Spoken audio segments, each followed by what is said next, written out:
Assalamualaikum Bu Nisa, gimana kabarnya Bu? Alhamdulillah Bu, baik. Ibu juga apa kabar? Alhamdulillah baik juga. Alhamdulillah. Oke, di sini saya akan melakukan kegiatan praobservasi ya Bu ya, Bu Nisa.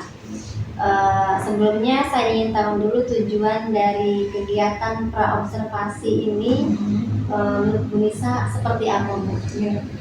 Tujuan observasi ini yang saya harapkan ya Bu ya, nantinya ini agar Ibu ketahui bagaimana kesiapan kegiatan belajar mengajar saya nantinya, lalu akhirnya tercipta ada satu refleksi untuk saya untuk mengembangkan kinerja saya dalam kegiatan belajar mengajar. Iya ya. Seyogianya dari tujuan praobservasi ini adalah untuk bagaimana kita bisa mengembangkan diri kita ya Bu ya sebagai guru, terus berefleksi seperti itu ya. Oke. Ini nanti kegiatan supervisi akademiknya nanti akan dilakukan di kelas yang mana? Untuk kegiatan supervisi akademiknya nanti saya akan melaksanakan di kelas 10 Bu, di kelas 10 perhotelan. Itu nanti mengenai waktunya kapan? Insya Allah waktunya kalau tidak ada halangan akan dilaksanakan besok Bu di jam pertama.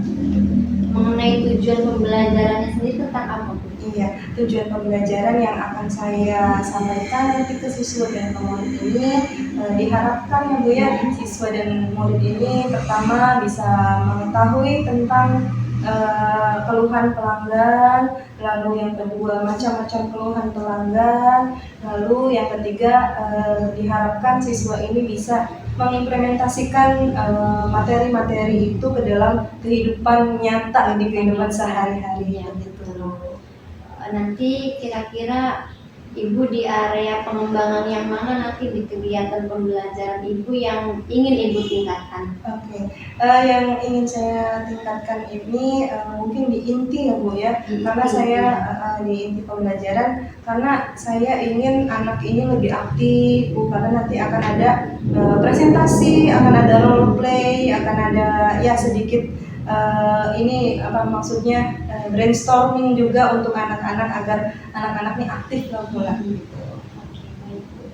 Untuk strateginya sendiri, langkah-langkahnya seperti apa nanti yang akan Ibu laksanakan di kegiatan pembelajaran Ibu? Oke, untuk kegiatan strategi pembelajarannya, langkah-langkahnya sebenarnya seperti biasa Ibu. Hanya saja di kegiatan kali ini saya ingin sedikit ada peminatan, jadi saya gunakan RPP berdiferensiasi Bu. Jadi sebelum pelaksanaan atau sebelum saya memberikan materi kepada siswa, nantinya akan ada pretest.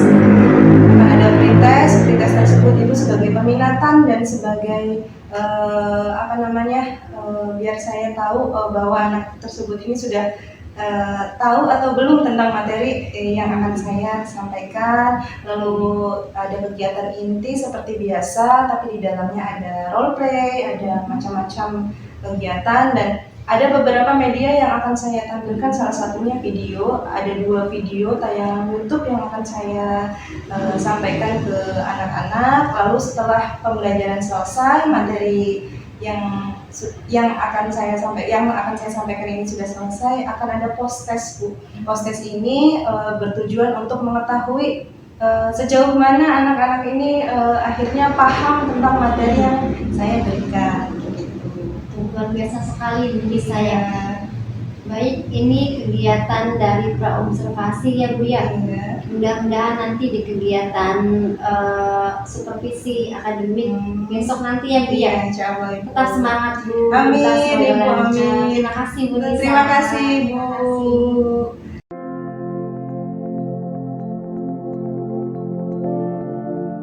Selamat siang.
kembali memotong pembicaraan konten dari kamu supaya kita juga bisa mengambil kesimpulan bahwa apa yang akan diambil. Nah, setelah kita mendengarkan konten dari kamu dan kita sudah mendapatkan kontennya seperti ini, berarti ada seperti ini. Lanjutkan dengan permohonan maaf yang tulus, karena permohonan maaf yang tulus dari kita akan sangat diterima oleh kamu. Dan hal ini sangat penting ketika konten setelah mendengarkan konten dengan baik, kemudian kita menyampaikan permohonan maaf ke kamu bahwa tim dari hotel akan mengelola komponen dari kamu tersebut. Kita lanjut ke yang ketiga, setelah kita mengucapkan permohonan maaf ke kamu, kita sudah mengerti permasalahannya, kemudian kita menyampaikan bahwa mohon waktu kepada kamu akan mengkoordinasikan komponen ini kepada departemen terkait.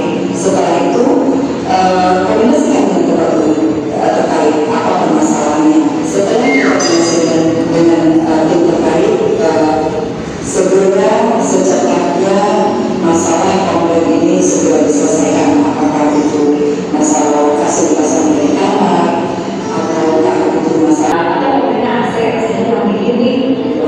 Dan kami sudah menyelesaikan bahwa kita lakukan kepada kami untuk pindah.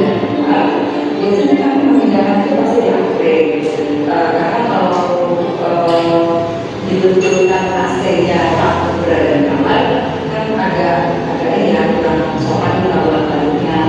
Tapi kadang-kadang kalau sudah nggak apa-apa betulkan aja, saya nggak usah pindah, udah sama. Tapi kami pasti melakukan pindah dulu supaya dia lebih nyaman, karena dia pasti lebih bagus. Kemudian seperti yang tadi saya sampaikan, dikirim ke dikirim ke basket atau semua mungkin sudah pasti. Bahkan ketika office hour, kalau misalnya ada konten kamu itu pasti ketika menyampaikan progress paper itu biasanya jenderal manager langsung berhubungan untuk menyiapkan apakah ada yang restoran atau kalau tidak mau kami satu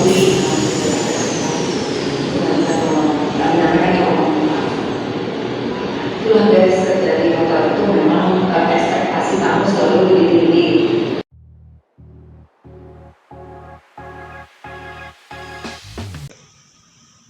Assalamualaikum warahmatullahi wabarakatuh.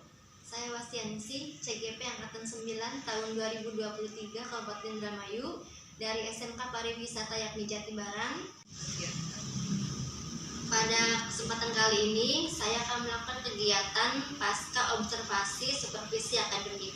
Kebetulan kali ini saya dibersamai oleh Bu Nisa, guru SMK Pariwisata Yakni Jatibarang. Beliau mengajar kejuruan perhotelan ya Bu ya. Oke, baik. Bu Nisa, gimana kabarnya Bu? Alhamdulillah Ibu baik. Bagaimana kabarnya Ibu Cucu? Alhamdulillah.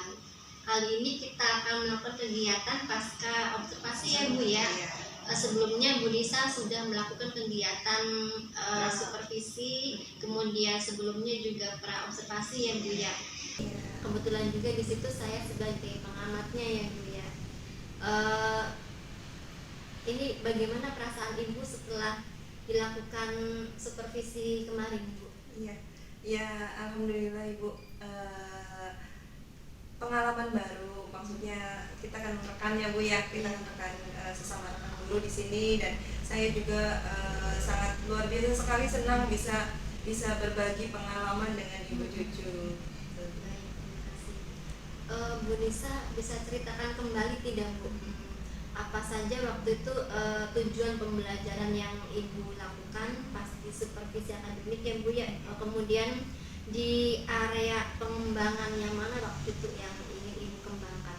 Iya, ya waktu itu tujuan pembelajaran saya sesuai dengan MPP, yaitu ingin agar anak-anak ini memahami, murid ini memahami pertama arti tentang keluhan pelanggan, yang kedua macam-macam keluhan pelanggan, dan yang ketiga bisa mengimplementasikan keluhan pelanggan ini dengan kehidupan yang sehari-harinya mereka begitu. Lalu kegiatan tersebut saya menggunakan media yang beberapa video video saya tampilkan, ada 2 video dari beberapa channel YouTube yang saya tampilkan sebagai contoh dan referensi kepada murid-murid. Lalu saya memberikan luasa kepada murid untuk berdiskusi dengan membuat kelompoknya masing-masing gitu. Luar biasa sekali Bu Nisa. Dari tujuan pembelajaran dan area pengembangan yang ingin dikembangkan Bu Nisa, apakah sudah berjalan dengan sesuai yang direncanakan tidak Bu?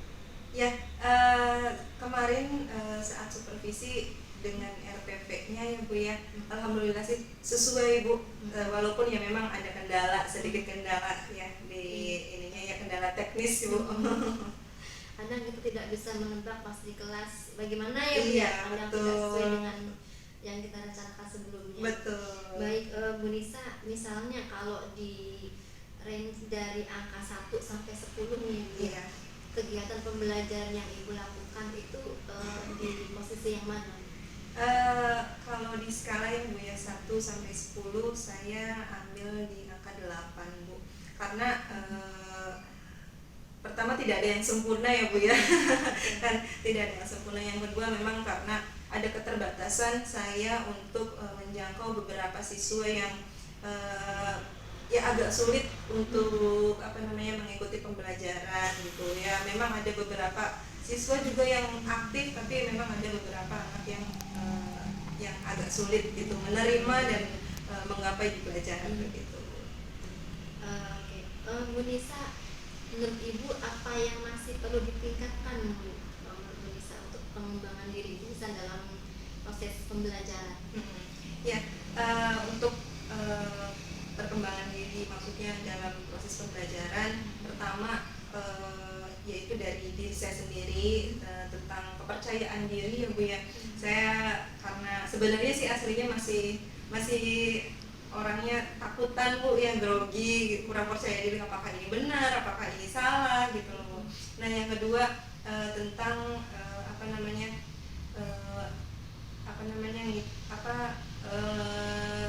menjangkau siswa gitu, menjangkau siswa dalam hal maksudnya kita kan tidak bisa menyamaratakan ya punya kemampuan siswa, minat siswa, tentu itu harus sesuai dengan porsinya masing-masing dan kebisaannya masing-masing begitu.